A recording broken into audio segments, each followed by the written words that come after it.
শ্রমিকদের স্বার্থ রক্ষাকে পুঁজি করে শ্রম ভবনে চলছে প্রকাশ্যে ঘুষ বাণিজ্য।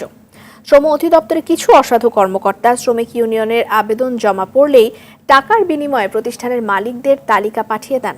ফলে অধিকার আদায়ে শ্রমিকরা ইউনিয়নের অনুমোদন তো পাচ্ছেনই না, উল্টো হারাতে হচ্ছে চাকুরি। এসবের পেছনে কলকাঠি নাড়া শ্রম ভবনের কর্মকর্তাদের ঘুষ বাণিজ্য সচিত্র উঠে আসে আরটিভির অনুসন্ধানে। দেখুন সুমন তানভীরের অনুসন্ধানী প্রতিবেদনে। ক্যামেরায় ছিলেন জহিরুল ইসলাম। নগদের কাছে সব গ্রাহকই প্রিয়, তাই তো সারা দেশে ক্যাশ আউট চার্জ সবচেয়ে কম। আপনি টাকা নেন না, তাহলে আজকে ফোন দিলেন এখন টাকা দিলেন, টাকা ফেরত না দিলে কথাটা বলে যান। গত 1.5 মাসের অনুসন্ধানের শেষের দৃশ্য এটি। ঘুষের টাকা ফেরত চাইতেই চেয়ার ছেড়ে অনেকটা দৌড়ে পালান শ্রম অধিদপ্তরের উপপরিচালক মোহাম্মদ সাইকুল ইসলাম। শুরুর ঘটনা গত জুন মাসে। গাজীপুরের দুটি পোশাক কারখানা থেকে একসঙ্গে 100-র বেশি শ্রমিকের চাকরি যায়। দাগী আসামির মতো তাদের ছবিও টানিয়ে দেওয়া হয়। কারণ অনুসন্ধানে নেমে কেঁচো খুঁড়তে যেন সাপ বের হওয়ার দশা। চাকরিচ্যুত দুজন শ্রমিক জানান তাদের কষ্টের কথা। আমরা ইউনিয়ন করার যে কাগজটা ছিল ওটা আমরা জমা দিয়েছি, এটা ওরা জানতে পারছে। আমাদের পরে আর কি ওরা হয়েছে, আসক্ত হয়েছে যে এই লোকটি থাকলে তো আমাদের ঝামেলা হইব, আমাদেরকে সব ছাড়াই করছে। অন্য জায়গায় লিস্ট দেওয়া দিছে, তারপরে হয়েছে এই বইলা দিছে যে আমরা যে এরকম লোকটির ছবি টবি সব দেওয়া দিছে, চাকরি হবে না। ইউনিয়ন করতে 20% শ্রমিকের সম্মতি লাগলেও নাম জানার সুযোগ নেই মালিক পক্ষের। তাহলে আবেদন জমা হওয়া মাত্রই কি করে তালিকা পেয়ে যাচ্ছেন মালিকরা? এই লেবার ডিপার্টমেন্টের থেকে তারা তালিকাটা দিচ্ছে। আমাদের ইউনিয়নের তালিকা থেকে অ্যাক্টিভ মেম্বার দেখে ইউনিয়নের কমিটি দেখে তারা তাদের ছাঁটাই করে অথবা তাদের বরখাস্ত করে। এর জন্য দায়ী হলো সরকার পক্ষ, এই লেবার ডিপার্টমেন্ট। শ্রম ভবনে কারা সেই কর্মকর্তা যারা শ্রমিকদের অধিকার রক্ষার নামে তাদের ভাগ্য নিয়ে করছেন হরিলুট?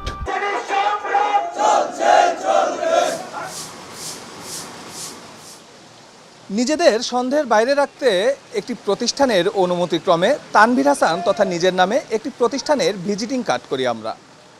মালিকদের হয়ে ওই কোম্পানির HR ম্যানেজার হিসাবে এবার আমাদের গন্তব্য শ্রম ভবন।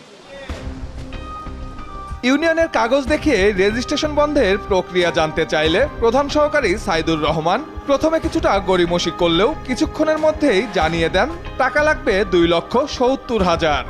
আমার দুটো মিনিট একটু কাজ করা যাবে যদি কাজ আপনার করার সুযোগ থাকে। 1-2-1.5 তাহলে কত? 270।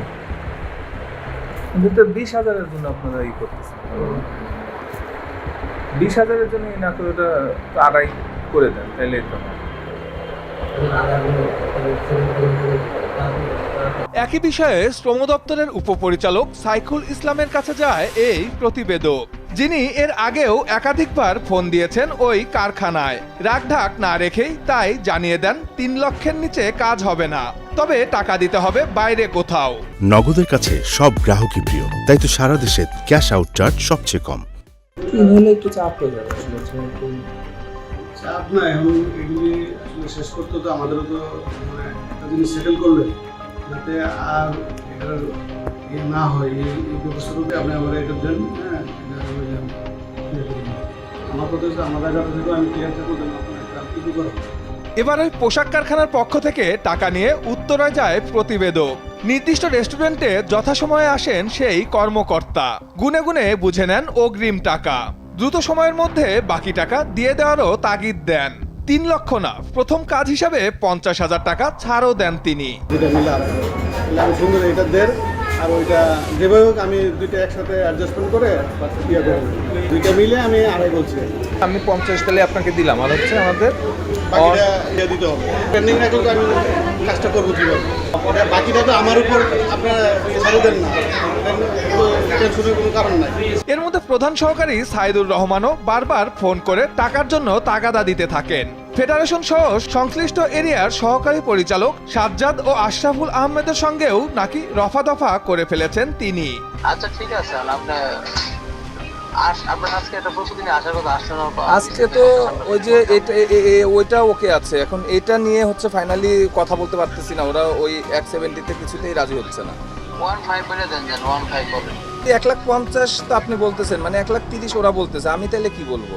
পরে মাঝামাঝি মানে 41 বলতেছেন, বলবো? হ্যাঁ হ্যাঁ হ্যাঁ আপনি সাজ্জাদ ভাইয়ের সাথে একটু কথা বললেন না, বলছেন অলরেডি। আচ্ছা আচ্ছা বলছি। এবার সাংবাদিক পরিচয়ে শ্রম ভবনে যায় এই প্রতিবেদক। পরিচয় জেনে শুরু করেন তালবাহানা।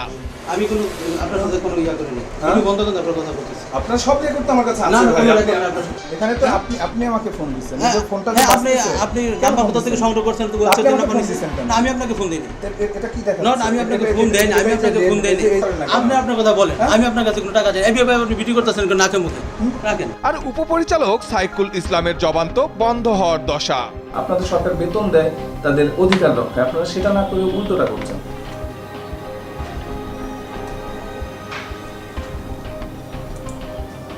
না সেটা ঠিক না। মানে আপনাদের টাকার এতই দরকার, সরকার আপনাদের বেতন দেয় না?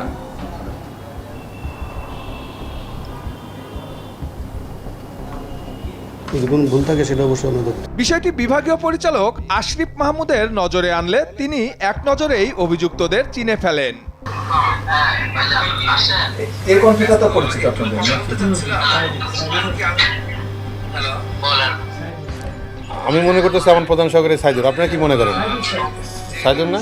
এটা তো মানে কোনো ডাউট নাই আপনাদের, নাকি আপনাদের কর্মকর্তা? জি, আমাদের ছবি উনি আপনাদের কোন ডেজিগনেশনে আছেন? উপপরিচালক। একজনের জন্য দুজনের জন্য সরকার দেশের প্রতিষ্ঠানের ভাবনা নষ্ট হয়। ঘটনা জেনে বিব্রত অধিদপ্তরের মহাপরিচালক অভিযুক্তদের বিরুদ্ধে ব্যবস্থা নেওয়ার আশ্বাস দেন। অবশ্যই আমার জন্য বিব্রতকর।